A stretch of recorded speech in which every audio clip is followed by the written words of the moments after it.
welcome again, Corey Taylor. Stone Sour this time, not Slipknot. How are you? I'm all right. You know, hanging out in catering, playing little cards, hanging out, having a little coffee, some water, touching myself. It's good. It's good times.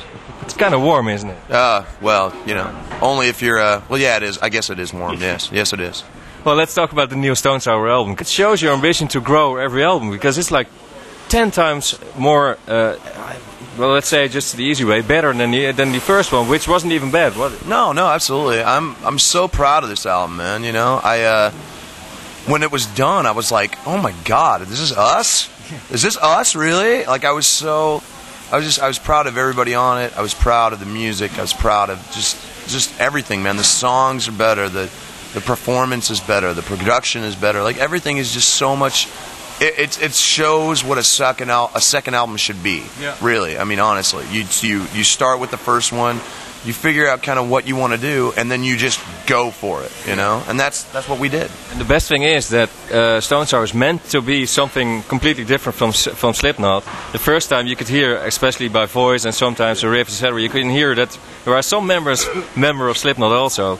Yeah. But then on this album, it's almost gone. So it's like a real Stone Sour album. That's it. Yeah, totally, man. It's what we did was just basically strengthen the divide. You know, we really defined that line between the two bands with this album. You know, I mean, because the whole reason that we did this was so we could do things that weren't Slipknot, and I mean, that's the way this band has always been. You know, even before Slipknot existed, we were very diverse. We were, you know, our main goal was to make the kind of music that we all wanted to make, you know. So we wrote songs that were very diverse, you know, because we are 5 different people.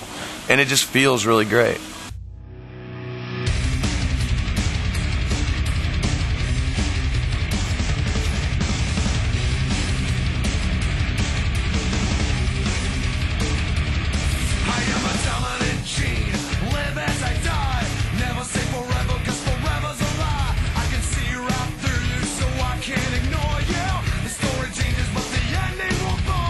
Good music is good music, you know, and especially in this day and age when everything is so genre specific, you know, and everything is so, it's got to be this or this or this or this.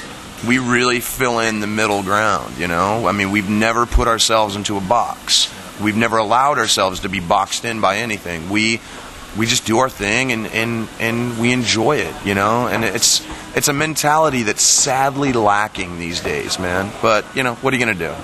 Not much, I guess. Exactly. What do you think about the... when I listen to your album, the first thing I think is this is going to be a bomb in America. It's going to be #1, and it's going to... I don't know why. I think so. I think it's going to be an American record, American success. Don't you think? Okay.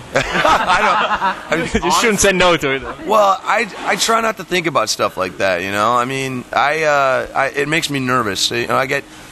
You know, obviously there's something in the back of everybody's mind that, you know, you hope that it does really well and it's very successful, but at the end, it's good enough to be played on radio, for example. Absolutely, and it's doing really well right now. The single's out in America right now through Glass, and it's doing really well, but I mean, at the end of the day, I just want people to enjoy it, you know? I mean, you know, album sales take care of themselves, you know, radio play takes care of itself.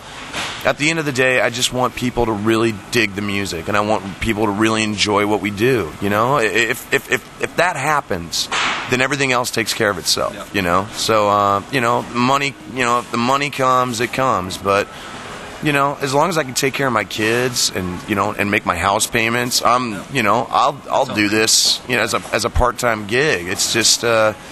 You know, you really want people to enjoy your music because, I mean, that's all you really have, you know? I tried to tell you, but you simply obeyed.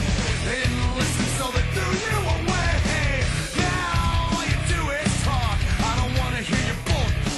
Is this what you want? All you have to do is hear the Lordy story and really get it, you know? I think that is so awesome, dude. That's so great.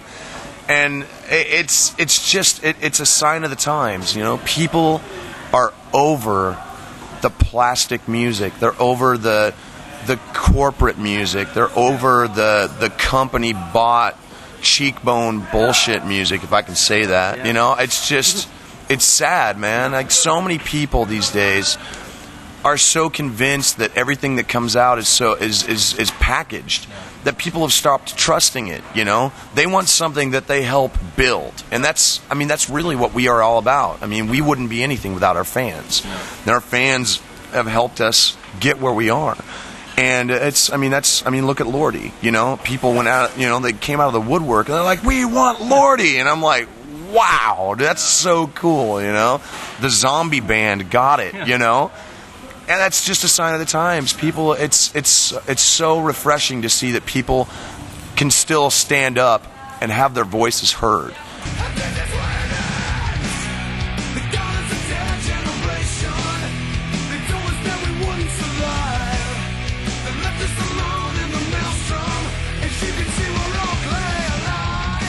I get so sick and tired of seeing these people get up on stage and lip sync and sing, you know, and you know, they're auto-tuning from the desk and they've got Pro Tools running, and I'm just looking at it going, do you play one fucking note live? Do you do anything live, you know? I'm not going to say. Okay. They know who they are and they should be ashamed of themselves. You should be ashamed of yourself. It's just, you know, I mean, I pride myself in the fact that everything I do live is me. Yep. I have never needed help. I've never needed any of that stuff. Even with Slipknot, you know, when we're doing songs like The Nameless and the backups are a sample, yeah. You know, everything else is me and Fane and Clown, and I've got the, you know, I've got the sore throat to prove it. But God damn it, I at least get up there and try. I refuse to sell the fans short. I refuse to get up there and basically be a commercial for all this technology, especially when these days anybody can walk into a goddamn recording studio and talk into a mic and basically have them auto-tune it. It's a proper record. Exactly. It sucks, man. You know? Just the fact that Paris Hilton and Kevin Federline have record deals, fuck you, dude. Whatever, you know? It's pathetic.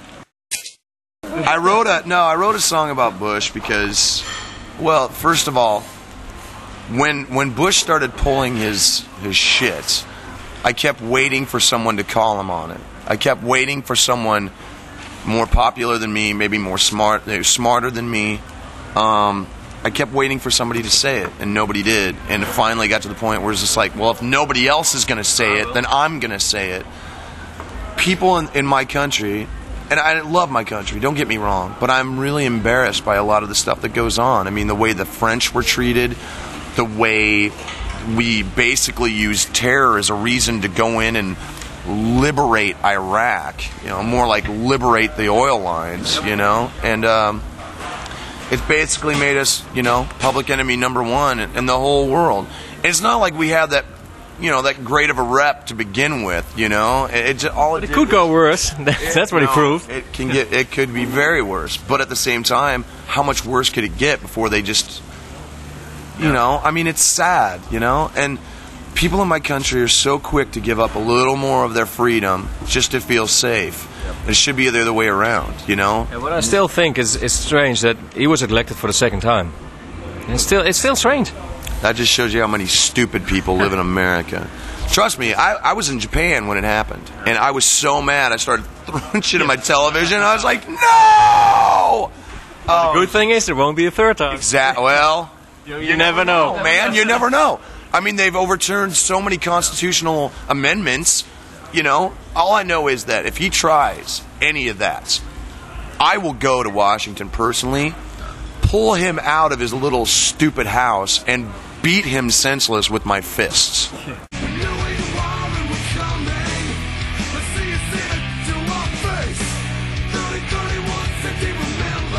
Hey, what about Slipknot? What will happen? Because this will be like a Stone Sour year for you, at least. Oh, yeah, do it at least 2 years. We're going to do this for at least 2 years. It will hit off, so it will like 2 years. Yeah. Oh, yeah. Easily fill up the years with touring. Oh, yeah, absolutely. I mean, we're going to go everywhere we didn't get to go last time. Because we only got to tour for about 9 months last time. And fuck that. We're going everywhere now. We're hitting all the places that we didn't get to go. Australia, Asia, do an extended, you know, tour of Canada, South America. I mean, we're going everywhere, and nobody's going to stop us. Bring it on. Come on. Try to stop me. Well, the fun thing is that everybody else in Slipknot has something else to do, so it's not even difficult to have like a 2-year break. Yeah, exactly. I mean, I know those guys have been talking about getting together and just like starting to write music and whatnot. So yeah, please do, because I mean, we're going to be doing this for a while. So, but then when we're done, we'll go back. We'll do Slipknot. Yeah. It's going to be fun though. Let's go. Okay. Thanks a lot, man, for doing this interview. No problem. Okay. Thank you. Yeah.